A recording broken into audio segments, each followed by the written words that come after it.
Yeah, so look, it was a fabulous time. We had a person just click on the website, Northern Beaches Church, and they wanted to find a church in the area in Curl. They live in Curly, which is fantastic for us, and started coming to church in January. Kept coming to church, then went through our What God course, which is a 3-week course explaining worldviews, then did our life course. And then after that, they kept coming along to church.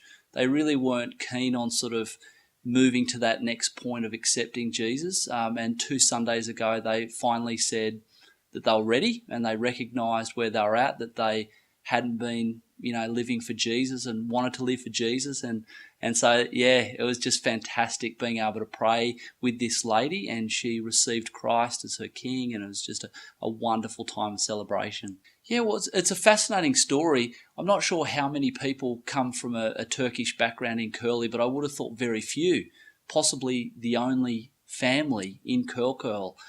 So this woman is coming from a very different background, but she wanted to explore the things of Christianity and recognise that there was an authenticity with Christians.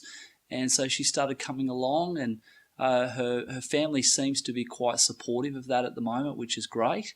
And we look forward to getting to know more people in her family in the months to come. I think the big thing is just making sure that your website's clear about where you're at and what you're doing. That was a big thing. We're having more people than ever finding us on our website, which is great. It's also good for people to know that there's a pathway for them to be able to understand the things of Jesus. And so at our church, we do have a pathway. People come along to services, but they also know that they can come to life once a term. It's a 5-week course explaining what the Christian worldview is all about. And so that's been a really clear and helpful thing for us to have available for people.